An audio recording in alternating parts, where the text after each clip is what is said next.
Coming up tonight, Governor Cuomo made a huge announcement today regarding Central New York. And Orange Zest Nicole Dementri is here to talk about this morning's Golden Globe nominations. And a student film looking at youth violence in Syracuse premieres tonight. Citrus TV News Live at 6 starts right now.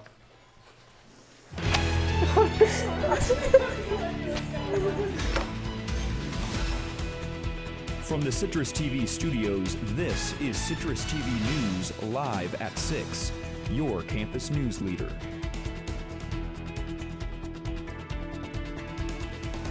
Good evening and thank you for joining us. I'm Max Darrow. And I'm Jessica Mendelson. Central New York received some good news today. That's our top story tonight.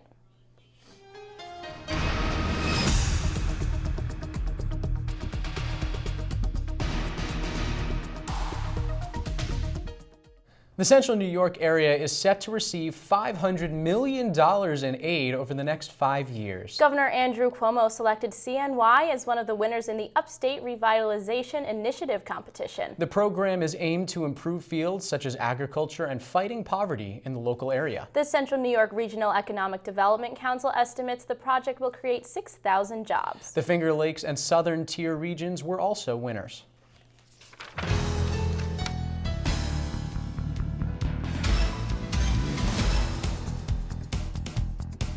Part of that $500 million from Cuomo will allow SU to build the Center for Veterans that the university proposed to the state.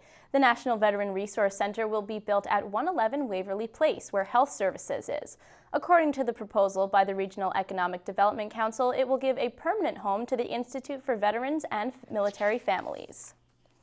And a student-made documentary titled I Will Be premieres tonight in HBC Gifford Auditorium. The documentary was filmed and produced by members of Delta Kappa Alpha, the film fraternity. It will take a critical look at the issue of youth violence in the Syracuse community. And as students are preparing to leave campus for winter break, DPS officers have the security of campus on their minds. Citrus TV News reporter Rebecca Castor sat down with Officer McCurdy to find out what students can do to ensure they will not be victims of crime while they're away.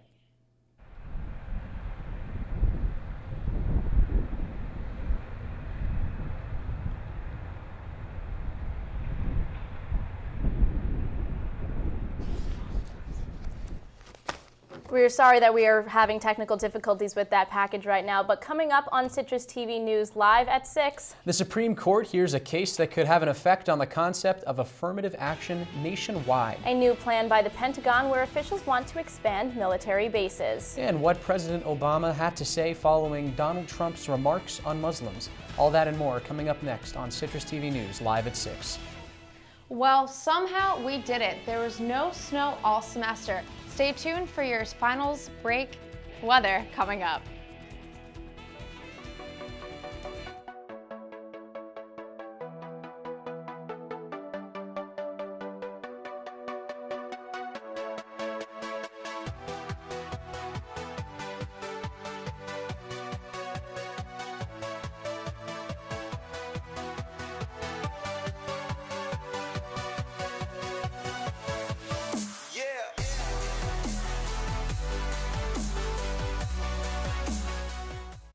Here's your check.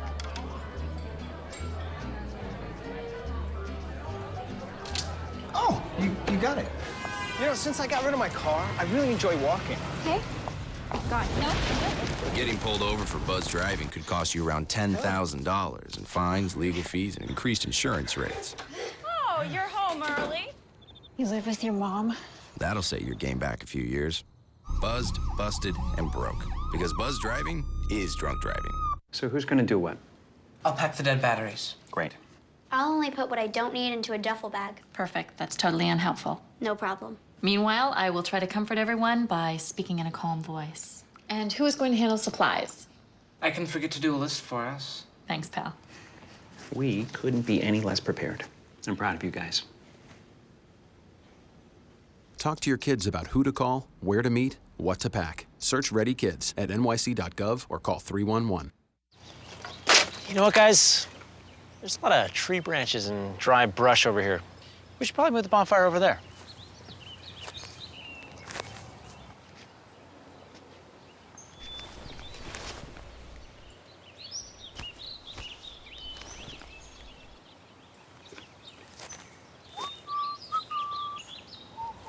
I'm guessing Smokey liked that idea.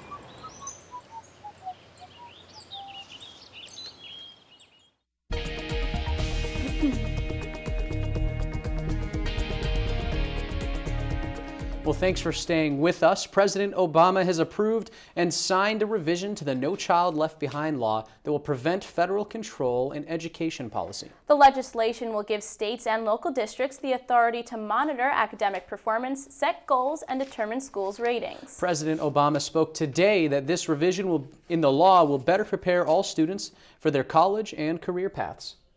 We got to get rid of the stuff that doesn't work, and that's exactly what the Every Student Succeeds Act does. First, this law focuses on a national goal of ensuring that all of our students graduate prepared for college and future careers. Second, this bill makes long overdue fixes to the last education law, replacing the one-size-fits-all approach to reform with a commitment to provide every student with a well-rounded education. A Baltimore police officer accused of murder in the case of Freddie Gray took the stand in his own defense this week. Officer William G. Porter helped other officers arrest Freddie Gray back in April. Gray was found dead in the back of the police van after the arrest, and riots following his death rocked down Baltimore. And the Supreme Court is hearing an affirmative action case brought by a white student who is denied admittance to the University of Texas. It seems likely as of now that the justices will find the Texas plan unconstitutional, which could spell danger for affirmative action plans across the country. Justice Kennedy, who has never voted to uphold an affirmative action case, is likely to be the swing vote.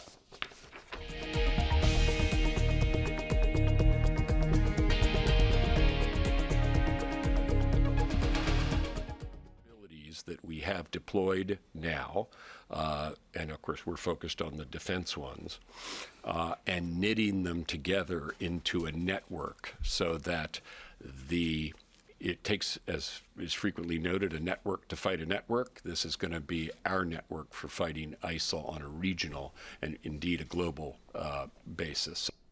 That was U.S. Defense Secretary Ashton Carter speaking earlier today about expanding a network to fight ISIS. The Pentagon proposed a plan to the White House to expand military bases in the Middle East, Southeast Asia, and Africa. The plan originally had no relation to the spread of ISIS, but now has heightened urgency due to their expansion across the region. The bases may aid the fight against ISIS through intelligence collection and administering airstrikes.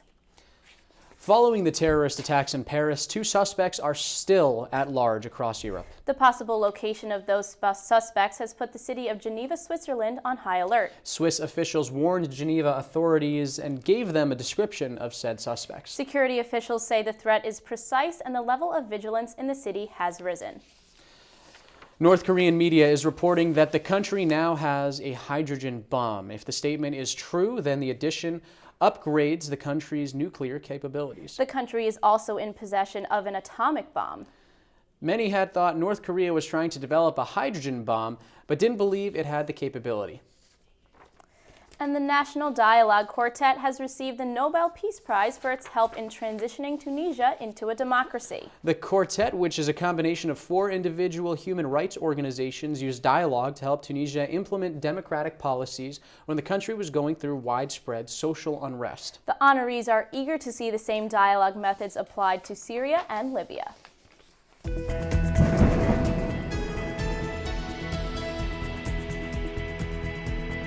Well, it's been unseasonably warm this far in December. No sign of snow yet. And are we even in Syracuse anymore? Well, let's go to Citrus TV's Jamie Weiss with our full weather forecast. Well, Max, you'd think we'd be used to this unseasonably warm weather at this point. This is, I kid you not, the 7th week in a row we're taking a look at the weather almanac.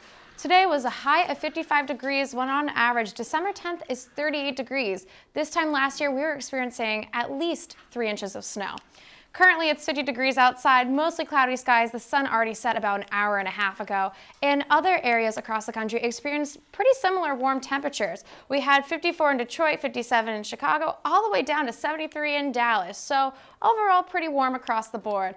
And we can see a lot of that warm weather is due to this high pressure system moving from the middle of the country to the East Coast. Tonight, it's going to be 46 degrees, mostly cloudy skies. It'll clear up a little bit later, and similar temperatures across the rest of the country. Again, a lot of 40s, a lot of 30-degree temperatures.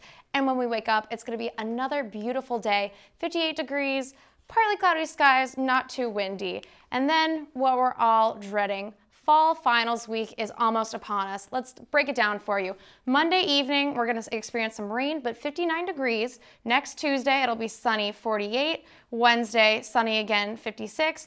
Thursday, that's when it kind of starts to go downhill. Thursday is going to be showers, 45 degrees. Friday, 41 degrees. And then Saturday, when most students are off campus, that is when we are going to experience our first snowfall. Somehow we made it all semester without experiencing any snow, but I'm pretty glad I won't be here for it. And taking a look at the rest of our weekend, it's going to be pretty mild. 58 degrees tomorrow, 56 degrees Saturday, 60 on Sunday, and that rain Monday evening. So Jamie, some pretty nice weather that we have been seeing. So anyone who's lucky enough to have finished their last day of classes this week and can head home this weekend, no finals next week, what is their travel weather looking like across the country? I didn't really see any rain or anything. Yeah, their travel is going to be pretty light. The only area on the map that had even a little dusting of snow was just northern Iowa. So unless you were heading back to northern Iowa, you were going to have a very clear weekend travel. So speaking of snow, you said the first time it's really going to snow is looking like Saturday, correct? Yes. So do you think it's finally here to stay? Do you think it's going to be a rough winter when we come back?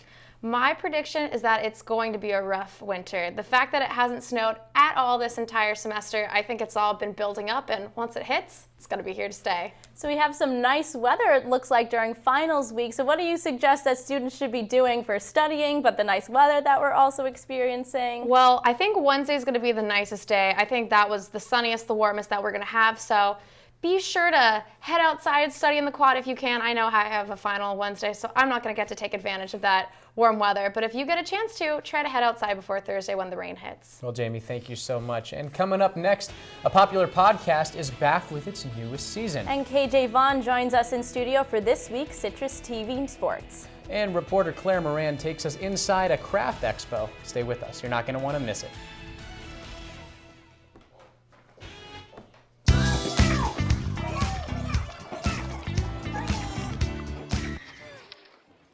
Looks like it's done.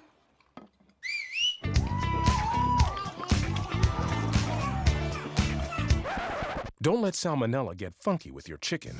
On average, 1 in 6 Americans will get a foodborne illness this year. You can't see these microbes, but they might be there. So learn the right temperature to cook each type of meat. Keep your family safe at foodsafety.gov. How you doing? My name's Steve. My family's lived in this neighborhood for years. Recently, things got so tight, we had to go to our local food bank for help.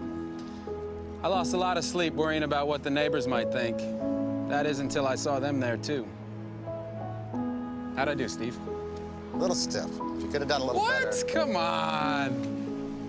You know, I have an Academy Award. Yeah, but not for playing me. Play a role in ending hunger. Visit feedingamerica.org/hunger and find your local food bank. Jimmy can't sing, and Tommy can't dance, so we're gonna put some ants in their pants. Aww. Kids will spend 22 minutes watching us, the super duper party troopers, sing about ants in their pants. Isn't that funny? Ants in their pants, they got ants in their pants, they got ants in their pants. Brushing for 2 minutes now can save your child from severe tooth pain later. 2 minutes, twice a day. They have the time. I'm on camera 1.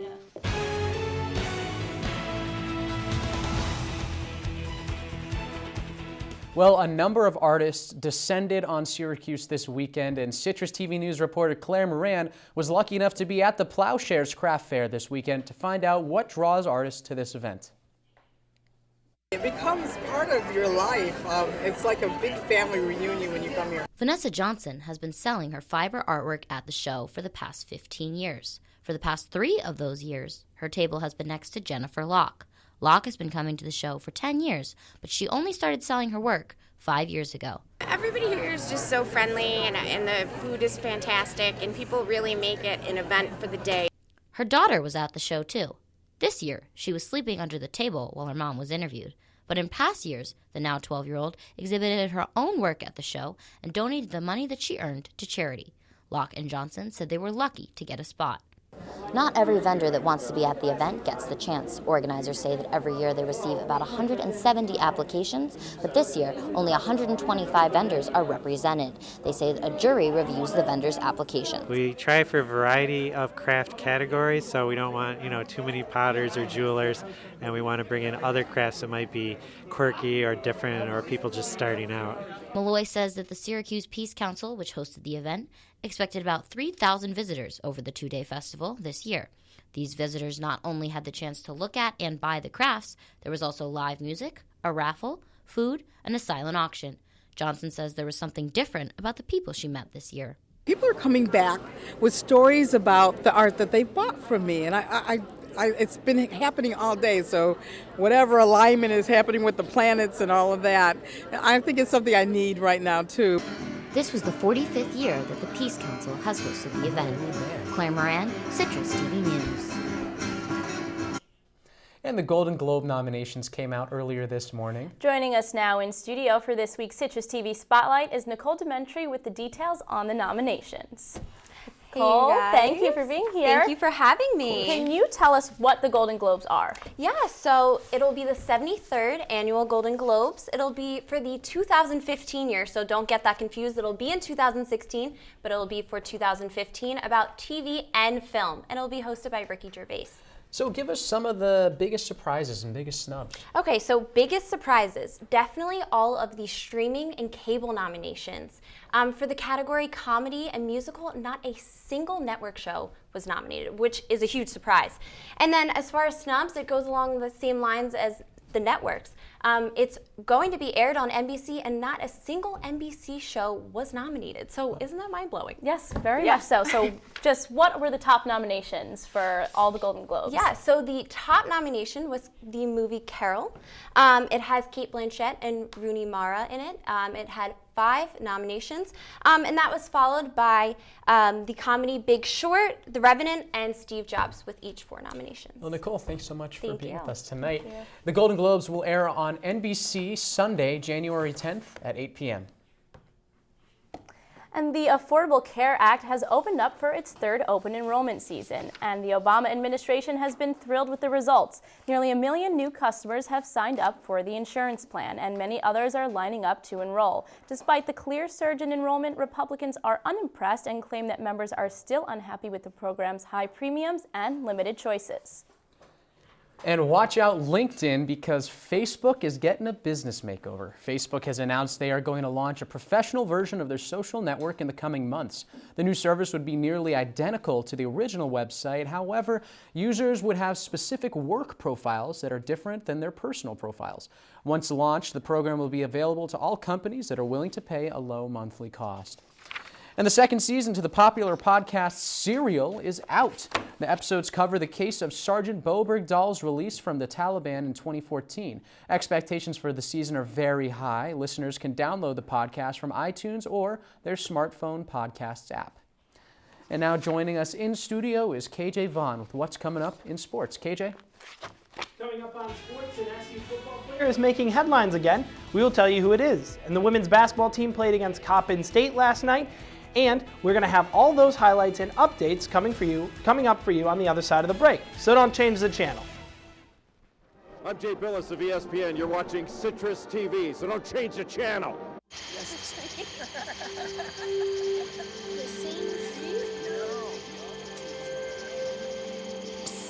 they're coming. Places, everybody. Light check. 1, 2, 1, 2. Everything looks good on our end. And lights.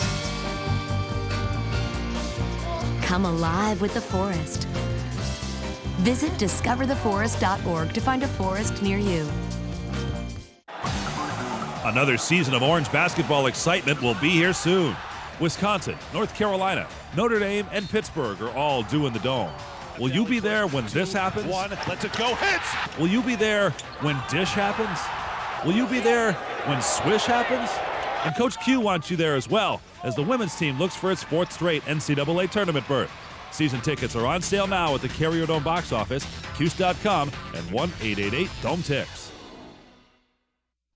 So, I just moved in with this family, and it's embarrassing.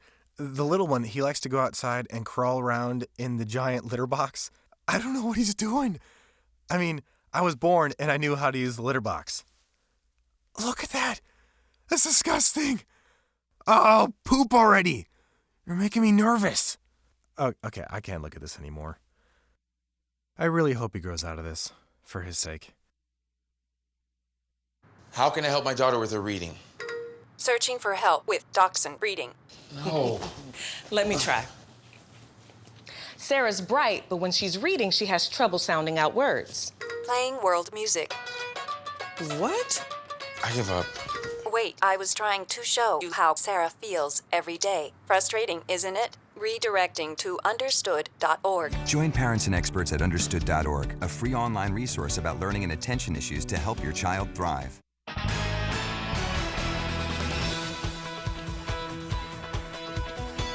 SU's former starting quarterback, fifth-year senior Terrell Hunt, has had a rough past 2 years. Hunt has played in less than half his team's games in both those years, and now he's making some news. Citrus TV's Nick Dugan has more. On Thursday, SU senior quarterback Terrell Hunt called for a media opportunity at Manley Fieldhouse. His reasons? Vague. But from the very first words he uttered, it all became perfectly clear. I really just want to get out, just get my 6th year. I really want that back, and this is really just to get the word out. Yeah, I played a year and a half and 4 years of playing, and I just think it's really, unfortunate. After redshirting in his first year of eligibility, he played just 2 snaps as a sophomore. Hunt finally won the starting job as a junior, but in the 6th game of his senior campaign, he suffered a broken leg, ending his season. In 2015, on just the season's 3rd drive, Hunt tore his Achilles, ending yet another season. Now looking for another year of eligibility, Hunt filed an appeal to the NCAA and came armed with statistics.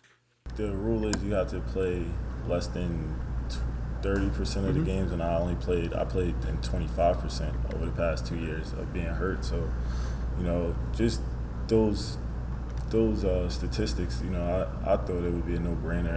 But the NCAA held firm, denying his request in late November. But Hunt is filing a second appeal, determined to play a game he loves one more time. And where he'd like to play? Home.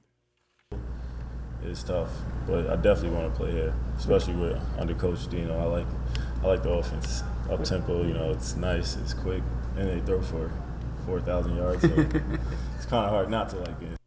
Nick Dugan, Citrus TV. And Terrell Hunt has taken to Twitter, as we can see here, in hopes of getting his case heard. He tweeted at Jay Billis, the ESPN personality and basketball analyst, "I'm hoping you can help me with the NCAA. I want to get the word out about my 6th year. It would be greatly appreciated." Cordell Hudson, Hunt's teammate, said, "Let @RealHunt10 continue chasing his dream. Don't deny him." And Billis responded, he said, "Frustrating. Why deny this player? Is the NCAA really worried about the floodgates of injured players opening? Let him play." So the word's getting out there a little bit, but everyone's still wondering what'll happen. Another team that is going really smoothly right now, they're cruising through the NCAA tournament, is the Syracuse soccer team. And they're playing in Kansas City tomorrow in the College World Cup semifinal. The SU's opponent is going to be a familiar one in KC. It's ACC rival Clemson. The Orange split with Clemson during the season, with the Orange losing at home in the regular season, then getting revenge on the Tigers down in South Carolina in the ACC tourney. This is the furthest the Orange have ever advanced in the NCAA tourney, and it is due in large part to the spectacular play of SU's newcomer, Ben Polk. It was Polk who put the Orange in the Final Four with a game-winning goal against Boston College in the Elite Eight. The women's basketball team was 6-2 going into its game against Coppin State, a small Division I school who made the trip up to the Dome from Baltimore, Maryland, with hopes of stealing a win. The opening tip of the women's basketball team versus Coppin State, and here we'll see it. We're going to go into the first half, and then we're going to go into the first half, and you're going to see Brianna Day. She hits the layup off the miss by Isabella Slim. She would get fouled, and she would make the three-point play. Now, still in the first half, we're going to see the ball moved around by SU, and you're going to get a great shot there on the three by Great shot on three here. Still in the first half. Again, great ball movement from the Orange on offense. It's kicked out to Alexis Peterson, who drains the three, which would put Cuse up by 14 going into halftime with the score being 37-23. Now we're going to see the ball go down low. It's put up, but it is missed. But guess who's there? Taylor Ford hits the boards hard. She gets the layup. That's why you hit the boards, kids. Now more from Ford. It's passed around. And look at this beautiful drive. Kicks to Ford, who hits that layup. She scored 21 points and was 8 for 10 shooting off the bench. And there, shaking hands, Syracuse does defeat Coppin State by the final 88-56. So KJ, if Terrell Hunt does get this medical red shirt from the NCAA, is he going to be able to play? You know, I don't think he's actually going to get a lot of playing time under Dino Babers. There's just too much talent in front of him. You've got Zach Mahoney, and you still have Eric Dungy out there. Maybe they'll use him as, running back, fullback, little wildcat package or something, but I don't think he's getting a lot of playing time, if any playing time at SU. Okay, Jay Vaughn, thanks so much. Stay tuned for this Throwback Thursday. We'll be right back.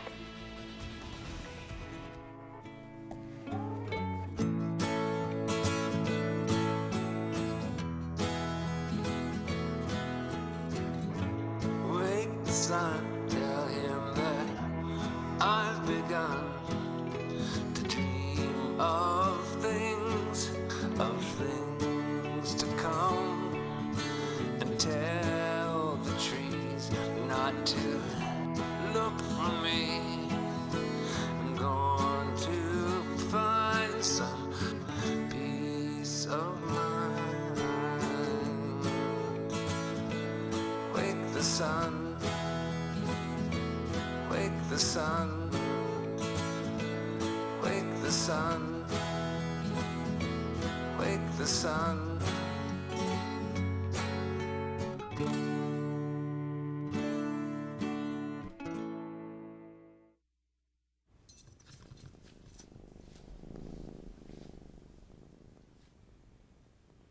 There's a shelter pet who wants to meet you. Meet one today. Visit theshelterpetproject.org. Adopt. If you want more of Citrus TV, make sure to stay tuned on OTN after news at 6. Up next, catch all the highlights of every SU sport with On the Bench. And after that, get your entertainment news fixed with Orange Zest. And don't forget our political talk show, Talking Points, is live at 7:30. Citrus TV is always on OTN through 8 p.m. following news at 6. Back with Jamie Weiss with weather. So what should we wear this weekend? Well, make sure you wear jeans and a light sweater, and then you should be fine. Awesome. Well, Jamie, thanks so much. So today we'll be throwing it back to 2013, where my co-anchor Jessica was actually my floor director on SA Today. She started there and then worked with me and eventually made her way up to being my co-anchor as she's sitting here with us tonight. She's gotten so good and will definitely be successful wherever she decides to go, wherever life takes her. So Jess, I will miss you. Citrus TV is going to miss Jessica. Everybody is going to miss Jessica, as she's going to be going to Madrid, studying abroad there, then going to New York City, and then she'll be graduating a semester early because she is just really good at life. So through everything you've done for Citrus TV, thank you. We all will miss you, like we said earlier, like I said, and we wish you the best of luck. So if you want to take us out one more time, take your time, whatever you'd like to say. We got about 35 seconds left. So Jess. Thank you. I really love being here at Citrus. Thank you for those words. And that will be all that we have tonight. Make sure you stay tuned to Citrus on all social media, Facebook, Instagram, Twitter, to stay tuned with campus news and the news around the country. Take us out. Have an amazing night, Syracuse, and a wonderful break. I'm Jessica Mendelson.